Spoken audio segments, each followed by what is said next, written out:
Assalamualaikum warahmatullahi wabarakatuh. Selamat pagi, salam sejahtera. Terima kasih pada Mbak Riani, Mbak Galuh, Mas Gugu yang sudah memberi kesempatan untuk berbagi ya. Jadi ini mungkin pagi ini saya mau cerita kisah hidup kali ya. Kayak sengsara kayak lagu aja. Tentang perjalanan hidup saya yang menjadi konsultan di sistem informasi, lebih spesifiknya lagi di bidang kesehatan. Ya mungkin yang dibilang Mbak Aryani betul tadi agak terjun juga di tahun 2005 di mana pertama kali diminta bergabung mengajar di Simkes ya waktu itu dengan Prof. Harikus dan ketagihan sampai sekarang gitu sehingga saya belok dari dulunya ke arah IT di korporasi dan lain-lain. Background saya dulu lebih ke networking, security dan lain-lain, bukan satpam ya, walaupun badan saya mungkin kurang cocok di satpam, tapi lebih security system. Nah akhirnya menjadi yang apa yang sekarang. Nah saya izin untuk share sebentar ya. Saya siapkan dulu. Ya.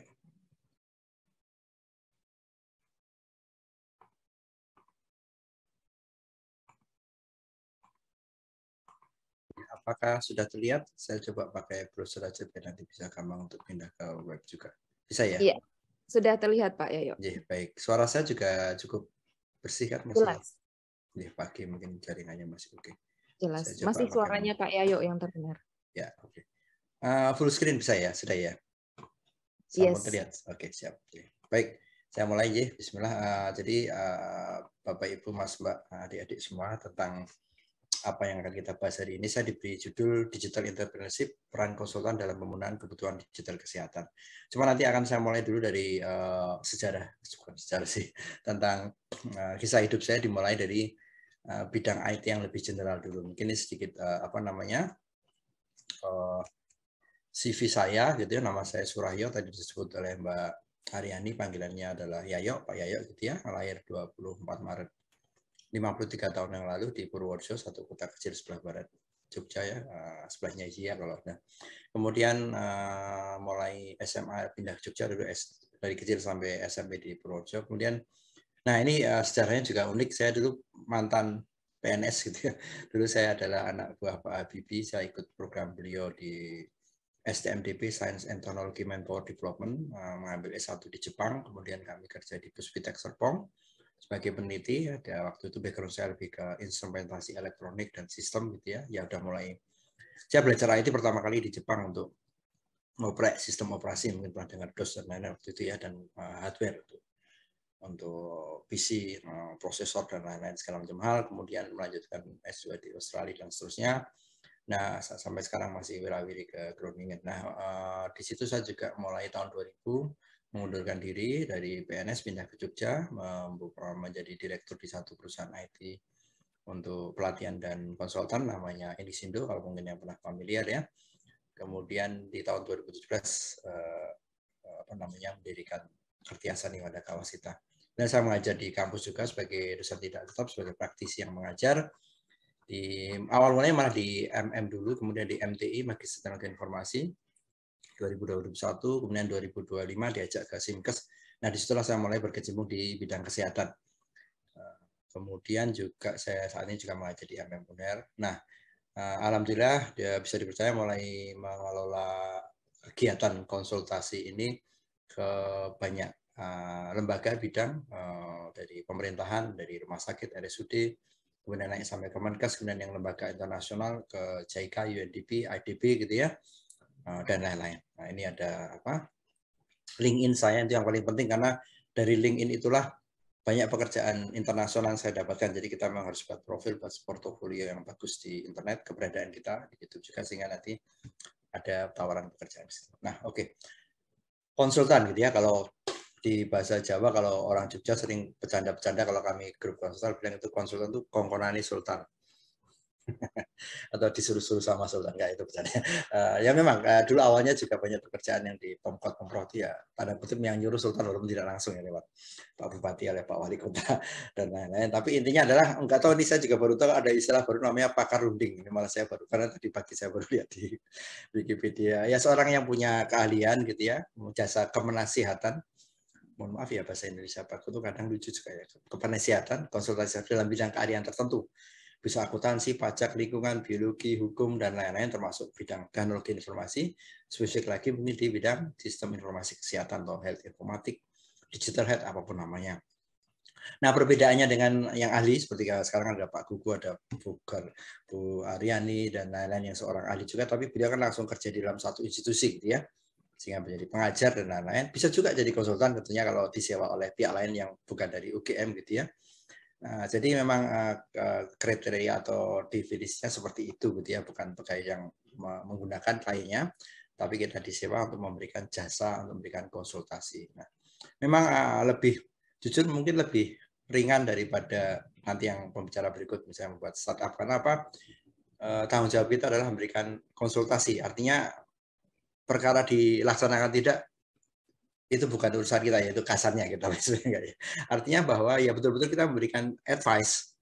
Ya, monggo diikuti, kalau tidak ya sudah. Jadi kadang-kadang jujur dalam perjalanan 20 tahun lebih sebagai konsultan kadang terenyuh juga karena masukan kami tidak dilaksanakan. Tapi ya nggak apa-apa ya, itu memang risiko. Gitu. Beda kalau nanti yang menjalankan perusahaan. Kebetulan saya pernah menjalani dua-duanya, menjalankan perusahaan yang betul-betul sebagai perusahaan IT seperti yang tadi Inixindo ya, membuat jasa konsultan, membuat pelatihan, membuat software dan lain-lain. Tapi sekarang yang perusahaan baru ini adalah lebih ke full memang konsultasi. Jadi mungkin adik-adik nanti bisa melihat kenapa saya memilih ini, ada alasan tertentu gitu ya, yang nanti Anda juga harus cermati di situ juga gitu ya. Oke. Nah, kemudian kembali ke sistem informasi. Jadi kalau kita lihat memang ada 3 kelompok besar, kita ada people, proses, dan teknologi. Kalau memang betul-betul kita akan membangun katakanlah semacam digital startup atau apapun namanya, mungkin akan banyak menekuni di bagian paling bawah di teknologinya, ada software, hardware, jaringan, database gitu ya, aplikasi-aplikasi berbasis cloud, ya, IoT, big data, dan lain-lain.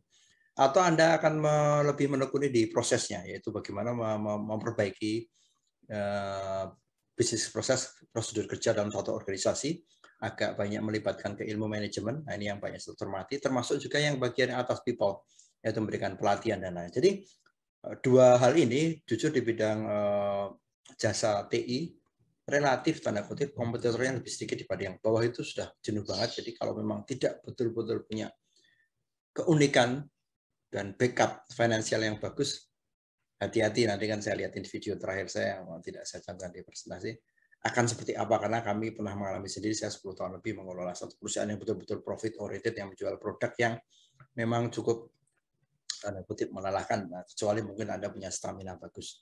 Ini mungkin buat ancang-ancang di awal ya, kenapa nanti akhirnya saya memilih ke sini. Nah, artinya ini dulu awal saya mulai dari betul-betul seorang di bawah tadi teknologi. Saya dulu menekuni sangat serius untuk misalnya ya, selain saya mengelola perusahaan IT ini Inixindo Jogja, ini juga untuk pelatihan, untuk jasa konsultan, bikin produk juga berupa software.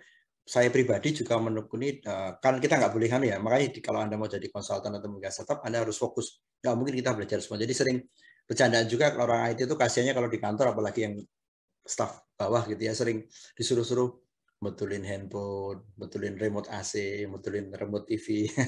Itu kan bukan kerjaan orang itu ya, teknisi ya. Tapi dianggapnya semua tahu, padahal enggak ya. Nah, kalau mau serius di bidang IT ya harus fokus. Dulu 10 tahun pertama saya berkarir di bidang IT ya fokus di networking and security, jadi di ilmu jaringan, kalau pernah dengar namanya Cisco. Jadi dulu kita juga harus punya sertifikasi yang betul-betul diakui secara internasional, karena pekerjaan kita juga tidak hanya di Indonesia, bisa juga mungkin nanti. Saya waktu itu pernah mengajar di Korea, di Singapura, di Malaysia, dengan keahlian saya sebagai profesional IT di bidang jaringan dan security. Jadi kita harus punya sertifikasi internasional.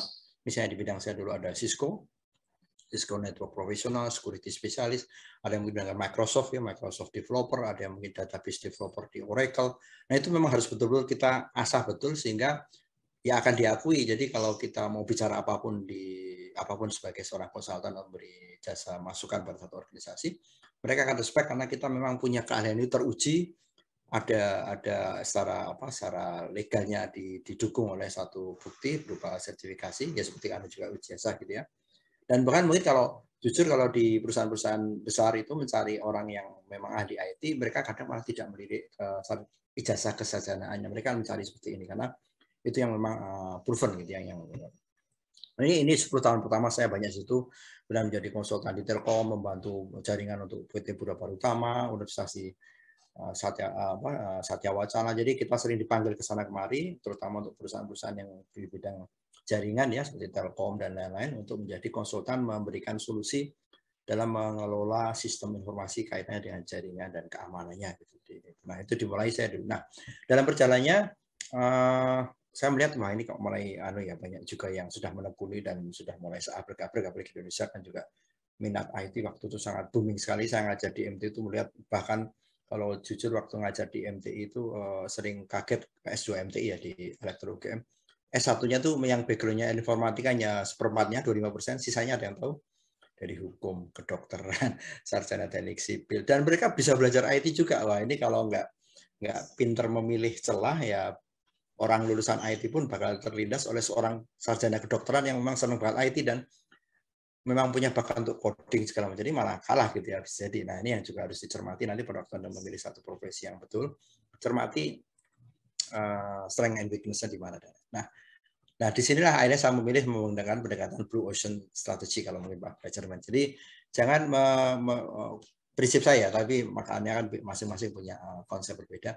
Saya tidak akan menceburkan diri pada sesuatu yang sudah jenuh, yang semua orang sudah melakukan, sehingga saya harus bekerja keras untuk bisa mendapatkan pekerjaan itu atau direcognize oleh perusahaan itu dan lain. Jadi kita memilih yang betul-betul memang masih ceruk yang masih terbuka, yang masih belum tereksplor. Ya, jujur kalau di bidang digital health, kalau Anda memulai sekarang pun di Indonesia, nanti bisa dikonfirmasi Pak Gugus sama Bu Aryani ya, itu pasar yang masih sangat luas karena keahliannya masih sangat dibutuhkan dan orang-orang yang betul menguasai dan mempunyai sertifikasi di bidang itu atau apapun ya bukti ya bahwa dia itu masih sedikit relatif ya dibanding dengan keilmuan lain ya. Nah, ini makanya saya tertarik begitu saya masuk 2005 di Simkes, saya melihat bahwa ini kok ternyata masih banyak yang belum lagi saya lebih spesifik lagi kalau di bidang hanya bikin aplikasi, bikin hardware, nanti ada saingannya apalagi perusahaan besar seperti kayak Philips dari mana-mana gitu, atau yang lain gitu ya. Itu juga udah mulai banyak walaupun masih relatif sedikit dibanding lain. Saya memilih lagi yang lebih spesifik lagi yaitu di IT management dan IT governance. Jadi makin mengerucut lagi. Jadi kita lihat bahwa ternyata banyak perusahaan atau organisasi Indonesia itu tidak peduli orang Indonesia itu khasnya atau orang-orang negara berkembang itu kalau bikin sistem tuh beli komponen TI-nya tuh yang canggih, hebat, bagus, tapi melupakan bagaimana cara mengelolanya, tata kelolanya bagaimana, kemudian tentang SDM seperti apa. Dan di sini saya menekuni lagi lebih dalam lagi, kalau tadi mungkin melihat di CV saya yang di atas gitu ya, kalau lihat di sertifikasi, ada ilmu-ilmu baru yang akhirnya saya ambil juga seperti IT, Infrastructure Library Service Management, Project Management, COVID untuk audit ya, untuk governance-nya, ada TOGAF untuk arsitekturnya dan lain. Jadi disitulah kita melihat bahwa ada lagi ceruk yang lebih sepi lagi peminatnya dan kompetisinya yaitu di bidang IT governance, IT management. Ini jujur ini bahkan harusnya dimiliki oleh semua organisasi yang ada di manapun yang memang ingin menggunakan sistem informasinya, karena ini adalah level paling atas berkaitan dengan strategi dari perusahaannya, ya keseluruhan visi misinya bagaimana, gitu ya, diwujudkan dalam bentuk IT governance, ada IT strategic plan, ada IT master plan, EA, enterprise architecture dan segala. Nah ini yang jujur belum banyak digali atau diolah oleh banyak orang yang berkompetisi di bidang IT kaitannya dengan digital health. Jadi silakan Pak ya nanti cermati lagi. Anda mau kemana gitu ya? Nah, kita lihat lagi. Nah disinilah saya mulai. Meanwhile, jadi selama waktu saya menekuni di Cisco, di jaringan security, setting firewall, ada bagaimana mengendalikan hacker dan lain-lain, mulai saya ditawari untuk bekerja karena saya sudah mulai ngajar di Simkes, sudah mulai bersentuhan. Ini beberapa contoh saja. Nah juga saran kalau nanti yang akan menekuni Anda jadi konsultan, jangan pernah menghilangkan semua dokumentasi yang berkaitan dengan tawaran menjadi konsultan, rekomendasi, karena itu nanti akan jadi rekam jejak kita pada waktu kita ngelamar jadi konsultan lain, nanti akan melihat bisa Anda pengalaman 20 tahun, buktinya apa, referensinya apa. Jadi alhamdulillah semua dokumen saya simpan rapi gitu ya, dari apapun. Misalnya contoh ini beberapa pekerjaan waktu itu ya, masih di era 2001-2010, dia kemudian di Sarjito tahun 2005-2006 ada masalah di mana waktu ada integrasi dengan sistem informasi untuk rawat inap, rawat jalan dengan menggunakan vendor yang berbeda. Nah ini pendekatan kami ke arah manajerial, ke arah IT governance ya, bagaimana menyatukan vendor yang berbeda, bagaimana menyarankan adanya sistem antara dan lain-lain, dan juga di situ dan segala macam hal. Jadi waktu itu mulailah kami bersentuhan dengan sistem informasi yang berhubungan dengan kesehatan, ditawari untuk menjadi konsultan di situ gitu ya. Nah, kembali lagi keilmuan yang dipakai akan banyak menggunakan keilmuan yang di IT governance, IT management dan seterusnya gitu ya. Nah, kemudian setelah itu juga ada beberapa misalnya RSUD di Bojonegoro saya juga pernah ya untuk menangani kasus di mana ada sedikit masalah dengan vendor, mereka sudah terlanjur kontrak tapi kinerja tidak memuaskan, ya kita perbaiki lagi dengan membuatkan master plan baru dan lain-lain seperti itu ya. Nah, berlanjut lagi akhirnya saya sempat berangkat ke Belanda 4 tahun 2010 sampai 20. Nah, pulang dari sana mulailah ke arah yang lebih besar lagi. Kebetulan waktu ditawari atas bantuan Sipu juga untuk membantu di Kementerian Kesehatan. Waktu itu mereka ingin mengembangkan telemedicine dan saya lagi menekuni di bidang itu juga. Nah, mulai 2015 akhir bergabung di sana sebagai task force gitu ya untuk menyiapkan infrastruktur. Jadi kita waktu membuat konsep roadmap-nya, melakukan kajian atau evaluasi bagaimana kesiapan satu daerah atau lokasi telemedicine harus memenuhi persyaratan apa dan seterusnya gitu, sehingga lahirlah roadmap yang cukup bagus dan akhirnya menjadi Permenkes dan lanjut lagi ke arah pengembangan di mana akhirnya Kemenkes membuat temenin yang sekarang menjadi Komen gitu ya untuk ke arah itu. Kemudian dari lagi SK yang baru lagi lebih ke sebagai tim pengembang pelayanan telemedicine dan lain-lain. Di situ kami bergabung juga di situ. Sekali lagi ini mulai ke arah skop yang lebih besar di level pemerintahan dan di level nasional gitu ya. Nah, berikut lagi dikembangkan lagi. Akhirnya karena berkat LinkedIn, berkat juga rekam jejak di YouTube dan segala macam, saya rajin untuk menulis update ya, karena sekali lagi kan saya posisi bukan sebagai suatu katakanlah tenaga PNS atau dosen tetap di UGM atau yang lain. Jadi saya harus punya profil, saya harus punya portofolio, saya harus punya rekam jejak yang terdata dengan baik di internet, di sosial media dan segala macam hal gitu ya. Nah, dimulai di situ bikin tulisan-tulisan tentunya selain paper ilmiah. Kalau dosen kan tentunya ada paper ilmiah ya. Nah, report, rekaman dari mengajar di seminar, workshop, dan pekerjaan-pekerjaan dari konsultan ini kita muat di situs kita gitu ya. Nah, di situ saya ditawar di telepon dari UNDP, mentawari untuk Pak untuk mau dibantu karena mereka juga. Nah, kebanyakan juga lembaga internasional ya tidak selalu, kebanyakan mencari yang bukan PNS ya. Jadi kalau ada yang mau menekuni satu bidang, banyak lembaga internasional butuh satu orang yang punya keahlian khusus untuk menjadi konsultan yang tidak terikat pada government karena mereka harus objektif, tidak melanggar aturan tertentu dan segala macam hal. Ditawari waktu itu untuk melakukan kajian yang berhubungan dengan telemedicine yang di pandemi. Waktu itu selesai sebagai individual kontraktor dengan final report yang juga sudah kita submit di tahun 2021 waktu itu ya. Berlanjut lagi di tahun berikutnya lagi ditawari lagi dari UNDP untuk pekerjaan lain. Kaitannya juga kebetulan mereka di hire oleh Kemenkes. Waktu itu Kemenkes juga sudah punya DTO yang membangun blueprint. Kami dari tim UNDP juga dibantu memberikan masukan-masukan tentang pengembangan blueprint tersebut gitu ya. Dari sisi banyak hal ya, sebenarnya ini job desk-nya panjang sekali gitu ya, mulai dari tentunya telemedicine juga dan apapun yang berkaitan dengan isu-isu dari digital health yang bisa diberikan kontribusi pada Kementerian Kesehatan waktu itu. Nah, kalau dua pertama tadi saya adalah memang di dalam Kemenkes, kalau di sini saya sebagai konsultan UNDP yang ditempatkan di Kemenkes gitu ya. Di dua proyek yang berbeda ini selesai, kemudian berlanjut ke arah lebih ke menuju persiapan dari blueprint atau roadmap-nya strategi transformasi digital tadi dijelaskan oleh Pak Gugu. Kemudian berlanjut lagi pada waktu saya mengisi acara juga di seminar dengan Kemenkes dan UNDP, dan ada orang JICA dan dengan partner lokal AMO sedang mencari juga advisor untuk membantu mereka membuat kajian tentang digital health dan juga kaitan telemedicine di Indonesia. Dan ditawari lagi ya, jadi masuk mengikuti kontrak segala macam. Akhirnya saya jadi advisor digital health bagi JICA ya, bagi Jepang Indonesia ini collaboration ya, agency. Melanjutkan sampai dan sekarang alhamdulillah sudah mulai lagi, nanti Oktober kita masuk ke tahap 2 pengembangan telemedicine. Mungkin bagi yang melihat di LinkedIn saya sudah membuat lowongan, kita akan mengembangkan telemedicine yang fokus ke ICU di RSUI dan Opjin dan ophthalmologi di Unhas ya. Dan nanti pekerjaan cukup panjang 18 bulan. Nanti kalau yang berminat bisa mendaftar. Jadi teman saya di LinkedIn aja ada posisi sebagai onsite kolaborator. Ini juga kesempatan Anda untuk bisa masuk ke lembaga internasional karena. Nah, terakhir juga waktu itu saya juga melihat ada kalau ini lamar yang terakhir ini adalah kebetulan ada lowongan share di grup gitu ya, yaitu butuh seorang IT spesialis yang membantu di pengembangan sistem informasi lansia gitu ya, yang kemarin saya presentasikan dan Bu Aryani dan teman-teman di grup keperawatan. Yang lamar di situ dengan proses cukup panjang, interview dan lain-lain, keterima di situ juga. Nah, sekarang saya sedang ke posisinya menjadi konsultan untuk ADP, ditempatkan di Bappenas untuk membantu perbaikan sistem informasi lansia yang sudah mereka luncurkan di 2 tahun terakhir dan mungkin belum begitu berjalan baik, dan memberikan masukan, kajian gitu ya, pengembangan enterprise arsitektur dan lain-lain. Nah, ini masih berlanjut sampai akhir Oktober nanti. Ini yang sedang kami kerjakan di situ gitu ya. Nah, kemudian, ini saya lagi bagi teman-teman yang ingin menekuni di bidang konsultan atau juga nanti berhubungan dengan startup, mulailah juga mengambil ancang-ancang untuk mempelajari dengan detail karena kementerian sudah meluncurkan blueprint strategi transformasi digital kesehatan. Disitulah banyak sekali peluang, celah, gitu ya, tantangan yang bisa kita gali, gitu. Karena dari situlah kita akan tahu, ini sangat bersyukur sekali dibuat seperti ini.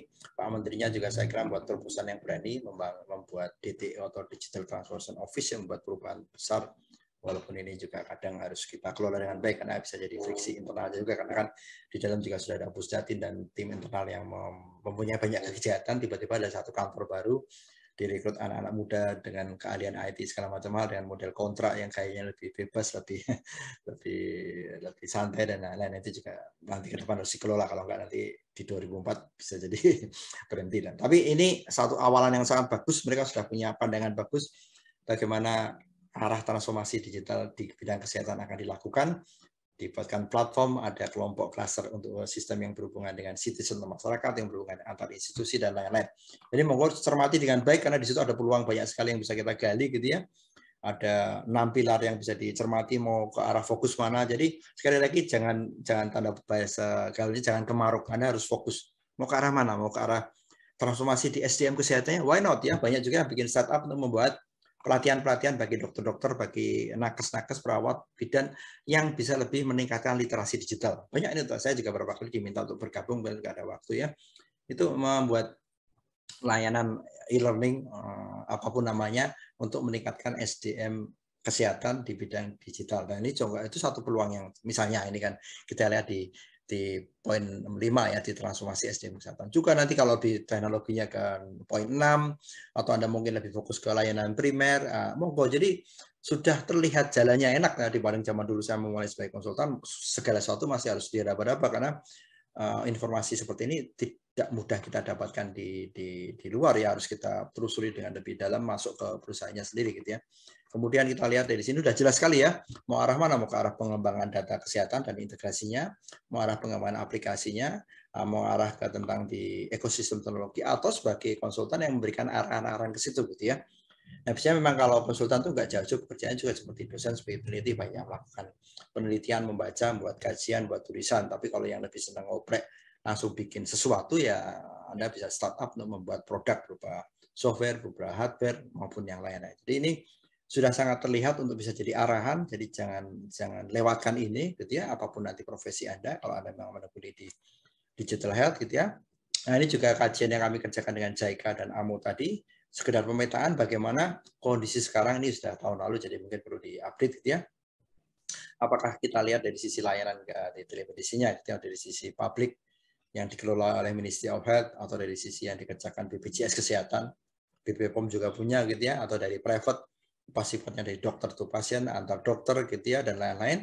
Itu juga kalau Anda mau cari ya, kajian-kajian ini juga sudah banyak dikerjakan di luar sana, sehingga Anda bisa lebih fokus mau mengarah kemana untuk melihat juga peta kompetisinya dan lain-lain gitu ya. Di sini ada temenin, ada Sisruto, ada Biker, ada Mobile JKN, ada Dokwiti, ada Sehatku. Nah, ini harus Anda lakukan juga. Jadi jangan asal nyebur ya. Perhatikan ya, seperti Anda mau pergi kemanapun, navigasi harus penting karena pastinya Anda pelajari dulu petanya, Google Map dan jujur juga kalau biasa nyetir gitu ya, kalau anak-anak saya dua-duanya sudah nyetir juga ya, karena satu udah kerja. Saya tidak pernah meminta mereka hanya percaya pada Google Map. Harus mempelajari dulu di awal bagaimana kondisi petanya, sehingga nanti misalnya Google Map mati atau ada sesuatu, mereka langsung bisa bereaksi lebih bagus pada saat menentukan arah tujuannya, tersasar di tengah jalan, banyak orang melihat satu landmark yang bisa jadi. Nah, kayak gitu. Jadi Anda sekali lagi jangan hanya analoginya jangan sekali kalau bepergian tuh mengandalkan Google Maps tok gitu ya. Itu karena begitu ada sesuatu ternyata Anda dimasukin ke kampung yang sempit, jalannya nggak bisa dilewati mobil atau lewat jalan yang tebing-tebing. Saya pernah berapa kali gitu ya kesasar juga gitu. Harusnya Anda paham dulu. Jadi saya ngajarin, maaf kalau orang Jawa ya, kayak anak saya dua-duanya itu cewek semua loh ya. Itu tahu arah timur, selatan, barat. Orang Jakarta bisa nggak tahu ya. Kalau Merapi itu utara, kalau Raut Selatan itu apa di selatan gitu ya, Prambanan di timur, iya itu barat. Kayak gitu. Jadi begitu mereka lepas di lapangan mau Google sampai mati, kayak mau hanya naik motor sepeda, insya Allah bisa balik. Gitu, misalnya. Itu gampangnya gitu. Jadi dalam melakukan kegiatan ke arah digital, Anda juga harus punya pemetaan yang sangat bagus sebelumnya ya, sehingga Anda harus mengkaji seperti ini gitu ya. Teknologi yang dipakai mau kemana, mau ke arah mobile health, mau wearable, sensor device, ke data science, ke cloud computing gitu ya. Ini kajian kami dengan Jaika dan Amuk gitu ya. Mau arah ke digunakan di klien pasien gitu ya, atau ke arah healthcare provider gitu ya, atau ke arah lebih ke berinteraksi dengan ministry, dengan lembaga dan lain-lain itu semuanya bisa kita pahami, kita cermati, terus kita nanti bisa fokus ke arah situ selesainya. Ini juga stakeholder misalnya nanti akan berhubungan dengan sesuatu yang lebih ke kajian-kajian yang manajerial, yang policy brief dan lain-lain. Dan juga harus memahami stakeholder di dalam bidang kesehatan, di bidang digital health itu siapa saja mereka. Ada Ministry of Health, ada dari Kominfo, ada Kementerian Desa, ada kampus yang bisa kita lirik sebagai partner, ada healthcare service provider, ada insurance, ada enabler. Jadi hal seperti ini pun juga harus Anda petakan dengan baik, apalagi nanti kalau Anda bikin tim jadi satu perusahaan startup, pasti akan ada yang bagian CTO-nya, CEO-nya, CIO-nya, dan itu mereka harus punya peran yang bagus untuk memetakan semua ini, sehingga waktu Anda terjun kepada satu lapangan gitu ya, lapangan pekerjaan itu Anda sudah punya arahan yang jelas. Jadi jangan asal, oh kayaknya menarik pada bikinin semua gitu, akhirnya nanti pada berantakan semua gitu ya. Nah, ini juga penting, salah satunya juga dokumen dari WHO itu mereka punya namanya Digital Information Management Guide, DIIG. Bisa di-download di internet gratis ya, dimasukkan keywordnya, ini materi juga dari dasar. Ini bisa membantu bagi yang mulai menekuni di digital health dan belum begitu paham seperti apa petanya. Salah buku ini akan jadi referensi yang bagus bagaimana kita mengintegrasi digital intervensi digital di dalam program-program kesehatan. Nanti akan diajari bagaimana membuat step-stepnya, prosesnya seperti apa, dokumen apa yang perlu dilengkapi, dan itu menurut saya cukup lengkap, jadi tanda kutip buku panduan yang cukup menarik untuk diaju gitu ya, kalau Anda yang terjun di bidang digital health. Termasuk jika nanti ada, saya lupa mencantumkan, ada yang misalnya kayak taksonomi dari digital health, WHO juga punya, nanti dimasukkan keyword taksonomi. Nah, oke. Jadi, kembali lagi kalau Anda ingin jadi konsultan ataupun apa, bangunlah, mulailah portofolio atau profil, tapi jangan bluffing ya. Apa keahlian Anda dan segala macam hal, minimal Anda kerja keras juga untuk mendapatkan tanda kutip klien, customer, pelanggan untuk bekerja menghasilkan sesuatu. Anda juga membuat satu profil yang bisa dicermati oleh mereka, sehingga mereka akan meminta kita memberikan jasa, apakah itu konsultasi dan lain, ke arah bidang yang ingin ditekuni di situ. Jadi jangan ragu untuk mendokumentasikan semua kegiatan, semua output yang pernah Anda hasilkan, sehingga akan tertampil di dalam satu. Oke, saya juga mungkin punya yang buat lucu-lucuan IG, Facebook, tapi itu hanya buat selingan. Kalau Anda mau serius, profesional, tekuni salah dua ini ya, selain banyak juga ya. Anda punya profil di LinkedIn yang bagus, Anda punya dokumentasi kegiatan semua di YouTube misalnya, dan terserah siapa aja, tapi yang penting, karena nanti banyak juga orang headhunter yang mencari secara online di internet untuk mencari siapa kita dan menawarkan pekerjaan tertentu. Pekerjaan di luar juga masih banyak lagi yang mungkin belum saya tulis. Oke, nah ini dari saya yang ingin saya sampaikan, moga-moga pas 20. Tapi sebelumnya saya minta izin sebentar. Ada satu yang ingin saya tampilkan. Ini terutama kaitannya dengan apa? Nggak lebih dari 1 menit ya, Pak Yayo. Ya, berapa menit? Nggak lebih dari 1 menit mudah-mudahan Oke, ya. ya, baik-baik ya, nggak sampai. Ini hanya video pendek saja sebentar. Ini saya harus nutupin mana ya? Saya kecilin dulu sebentar. Masih kelihatan screen share-nya? Masih ya? Yang kelihatan masih browsernya. Masih. Oh iya, baik. Dan ini kalau mau saya thank you. Pindah tab tuh gimana caranya? Bentar ya. Saya mau liatin sesuatu video yang menarik sekali, pendek sekali kok. Jangan khawatir. Oke. Nah, ini bisa sedikit. Nah ya, ini di LinkedIn. Oke. Saya besarkan ya. Ini videonya. Oke. Oke. Bisa kelihatan.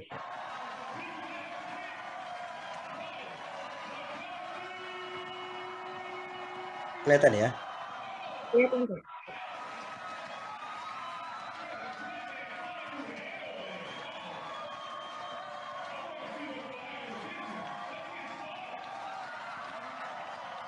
Yang biasa sering diagungkan. Kebetulan saya juga membantu beberapa inkubator gitu ya.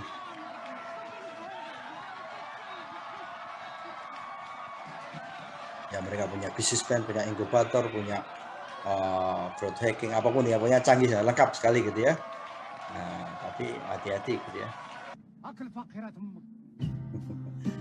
Sekali Anda tidak paham tentang market, sekalipun langsung perusahaan akan tumbang. Ini hanya buat ilustrasi.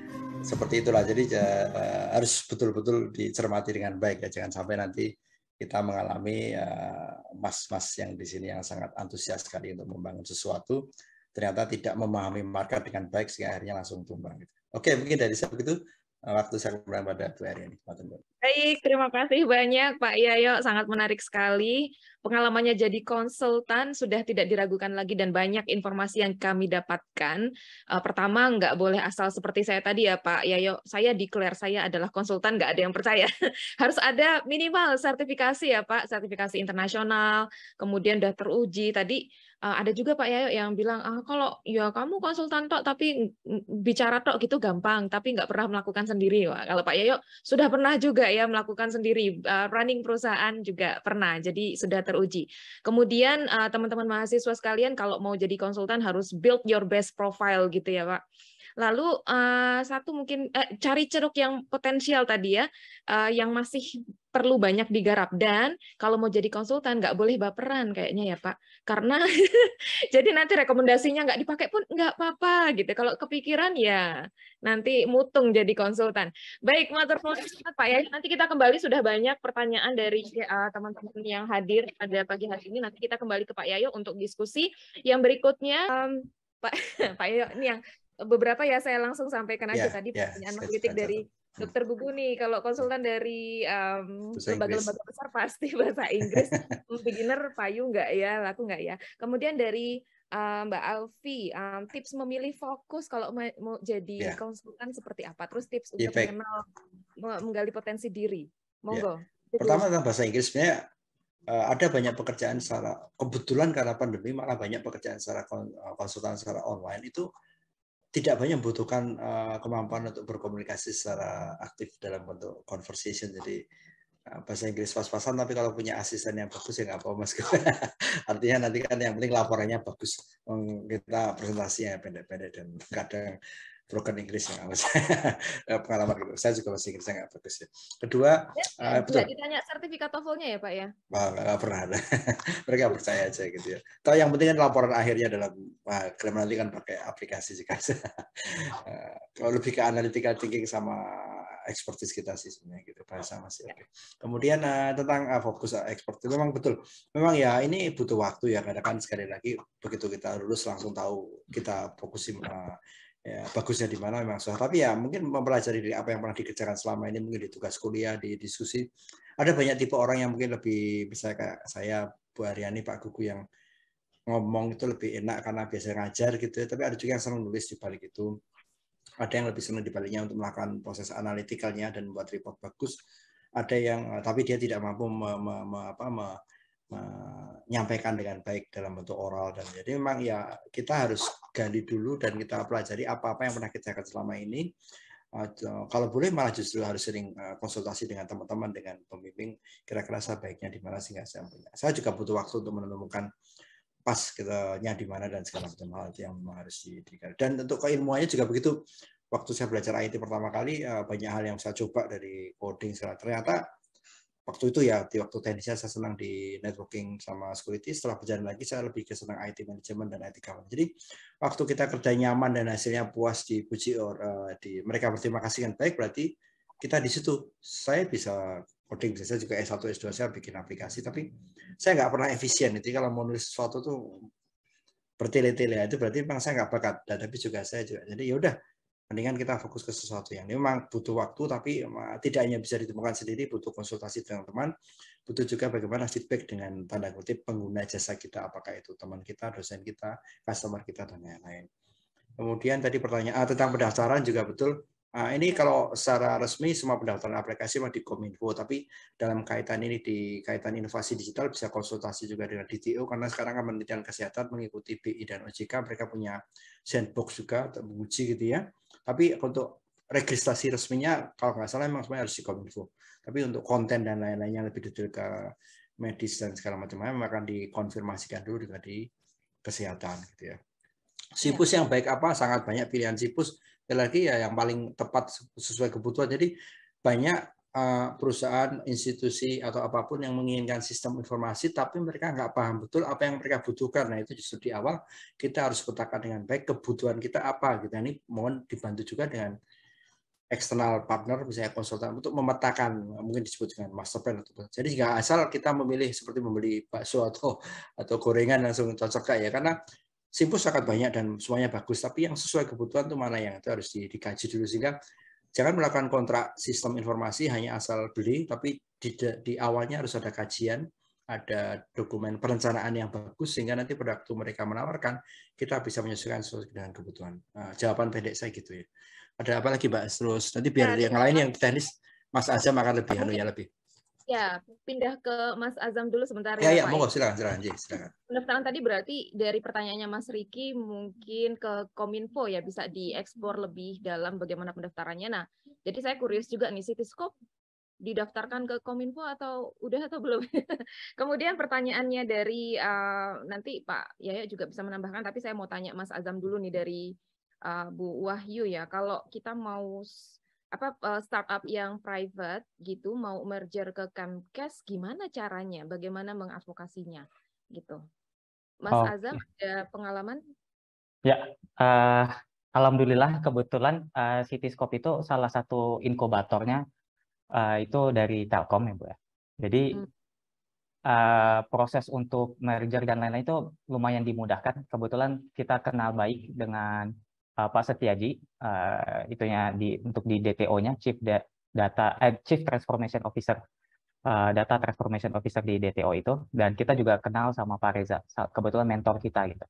Jadi Pak Reza CTO-nya DTO itu juga lumayan aware sama Cityscope gitu ya.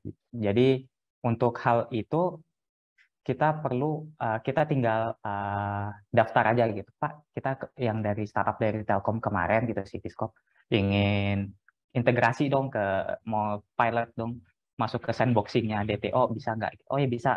Nah, spesifikasinya dikasih dan lain-lainnya. Gitu. Kalau untuk private sendiri, biasanya sih DTO itu kalau sekarang mereka udah close untuk pendaftaran sandboxing pilot project-nya ya, untuk integrasi ke platform mereka, tapi nanti mereka akan open lagi. Pesan dari Pak Reza itu sih dipantengin aja ya, website DTO-nya dan Instagram-nya. Jadi kalau ada pengumuman dan lain-lain itu semuanya di sana. Untuk itu sendiri, sebenarnya mereka sangat open untuk kolaborasi dengan startup private yang seperti kayak Cityscope ini. Jadi mungkin itu jawabannya. Ya, terima kasih Mas Azam. Jadi memang sepertinya kita perlu bersyukur ya Pak Yayo. Beberapa waktu yang lalu kita juga ada di satu forum FGD untuk yang launching sandbox itu, bahwa Kementerian Kesehatan kita sekarang saya kira open sekali dengan masyarakat ya yang punya startup. Ayo gabung di sandbox regulation ini supaya bisa diuji gitu ya, bisa diterapkan. Nah, nanti tadi ada pesan dari Mas Azam juga, dipantengin aja, nanti akan dibuka lagi. Cuma tinggal bagaimana ini ya, mungkin menurut saya maintain startup-nya sendiri nih, karena tadi ada tantangan internal eksternal yang juga Iya, benar. Azam itu yang mungkin lebih berat. Nanti pada saat sandboxing-nya regulation-nya dibuka, masih ada nggak startup-nya ya? Karena ada lagi Mas Azam, karena yang pernah kami perhatikan ya, banyak teman-teman yang punya startup itu akhirnya nggak sustain. Ya karena itu tadi ya, energinya udah habis di depan, lalu udah kehabisan energi di tengah-tengah gitu. Ada yang satu tips katanya yang penting value gitu. Sebenarnya inovasi yang tadi disampaikan Mas Azam kan, startup itu harus selalu berinovasi. birokrasi yang tidak belibet seperti company yang sudah established kan sebenarnya akan memudahkan startup ya untuk selalu berinovasi. Oke, baik, kita pindah ke ini. Ada pertanyaan mungkin singkat bisa dijawab Mas Azam terkait dengan speech to text yang dibawa oleh Cityscope. Menurut Mas Azam, apakah memang itu salah satu solusi ya untuk transformasi digital di sistem kesehatan kita? Mengingat kayaknya susah banget sih orang-orang dibawa ke digital gitu. Gimana Mas Azam? Ya, sedikit background-nya kenapa kita, ya awalnya di 2020 itu kita milih speech to text dan handwriting recognition, karena kita mikirnya entry point untuk data rekam medis digital itu kan dari dokter ya, mereka yang input, tenaga kesehatan. Jadi kita coba untuk membantu memudahkan mereka. Mereka nggak perlu susah-susah di kertas gitu. Mereka cukup tulis di tablet dan tulisannya kita simpan sebagai gambar, kita ganti jadi teks dan kita kita simpan teksnya. Begitu juga speech to text, nanti audionya kita simpan di arsip rumah sakit dan ada teksnya gitu. Memudahkan atau tidak itu lumayan subjektif ya, tergantung orangnya gitu ya, Bu ya. Beberapa dokter itu mengatakan mereka lebih pilih handwriting recognition karena bisa dicoret-coret gitu. Emang beneran mereka bisa gambar, bisa coret dan lain-lain gitu. Kalau speech to text itu mereka kayak narasi, membacakan narasi ke recorder, ke handphone mereka gitu. Jadinya ada yang kurang nyaman dan ada yang enak gitu. Sambil periksa ya udah mereka tinggal pakai headset gitu. Terus berdialog aja sama pasiennya gitu. Oh ibu keluhannya apa, sakitnya apa? Oh keluhannya ini ya gitu. Nanti kan jadi teks. Memudahkan dokter atau enggak? Jawaban singkatnya memudahkan. Ya tapi itu tadi birokrasi untuk adopsi solusinya itu lumayan sulit. Jadi kita tinggalkan ya udah kita masuk ke manajemen karena biasanya yang memegang palu untuk mengatakan oke kita pakai Cityscope itu manajemennya bukan dokter yang merasa dimudahkan tadi gitu. Jadi kita tetap pakai keyboard dan mouse, dokternya tetap input agak kesulitan, tapi manajemennya udah suruh gitu. Makanya 2021 kita pindah gitu. Mungkin jawaban singkatnya seperti itu. Baiklah, terima kasih Mas Azam. Kalau saya sebagai pejuang usability harus lihat usernya ya, jangan cuma manajemen.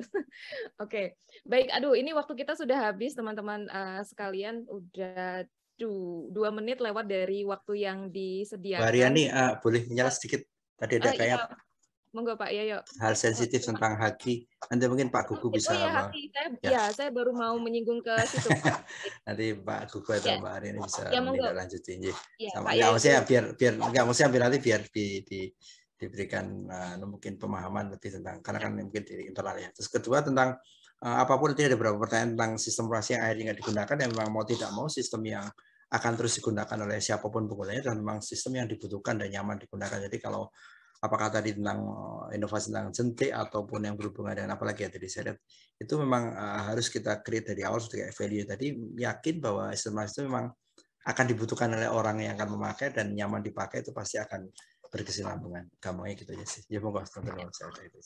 Baik, itu mungkin terakhir ya Pak Yayo terkait haki ini memang kalau yang bisa saya sampaikan di UGM sendiri kita punya aturan haki bagaimana haki kalau kita bekerja sama dengan mitra atau partner, nanti Pak Gugu lebih banyak lagi. Tapi satu value mungkin yang bisa di highlight kalau perhakian ini mestinya sih diobrolkan di awal ya, kesepakatan di awal dengan semua yang terlibat gitu. Baik, sekali lagi mudah-mudahan tadi jawaban singkat yang disampaikan Pak Yayo kayaknya menyapu sisa-sisa pertanyaan secara general, mudah-mudahan bisa pastinya tidak membuat teman-teman puas, dan dari tidak puas itu akan tetap terus belajar dan networking, mencari informasi, nyolek Pak Yayo, nyolek Mas Azam, nyolek siapa aja yang bisa dicolek untuk terus belajar. Terima kasih banyak teman-teman semuanya. Saya akhiri dulu sesi ini dan saya kembalikan ke Mbak Galuh. Assalamualaikum warahmatullahi wabarakatuh. Waalaikumsalam warahmatullahi wabarakatuh. Terima kasih banyak Ibu Aryani, terima kasih Pak Yayo dan juga Pak Azam telah memberikan ilmu bagi kita semua ya, Bapak Ibu sekalian, dan terima kasih atas kehadiran Anda. Menarik ya bahwasanya ada banyak peluang di depan mata, namun bagaimana kita mampu memanfaatkan itu semua. Kita melihat sesuatu yang jangan serakah gitu. Kita melihat satu, lalu fokus, lalu tekuni di bidang itu. Tentunya acara hari ini akan membuat kita merenungi dan semoga bisa menentukan nih, kira-kira kita mengambil bidang yang mana untuk kita bisa tekuni. Terima kasih atas kebersamaan Anda, Bapak Ibu sekalian. Terima kasih banyak Pak Yayo, Pak Azam, dan juga Pak Gugu. Bu Aryani, sehat-sehat selalu. Dan untuk menutup perjumpaan kita di hari ini, mari kita akan akhiri dengan sesi foto bersama. Mohon izin Bapak Ibu untuk bisa menyalakan kameranya dan menyiapkan senyum terbaiknya tentunya. Iya. Oke, teman-teman panitia akan sudah siap meng-capture kebersamaan kita di hari ini dalam seminar Rabuan. Saya hitung 1, 2, 3. Oke, sekali lagi 1, 2, 3. Baik, terima kasih banyak atas kebersamaan Anda dalam seminar Rabuan edisi hari ini. Kita nantikan edisi selanjutnya dalam seminar Rabuan. Dan terima kasih mewakili panitia, kami mohon maaf atas kesalahan pada saat acara berlangsung. Dan bisa Anda saksikan kembali dalam YouTube channel Kanal Pengetahuan FKKMK UGM. Saya Galuh pamit undur diri. Wassalamualaikum warahmatullahi wabarakatuh. Waalaikumsalam. Salam sehat. Terima kasih banyak. Pak Azam. Ya, izin Galuh pamit, semuanya. Dr. Gugu, Ya, Mbak sampai Galuh, lagi. Bu Aryani. Assalamualaikum.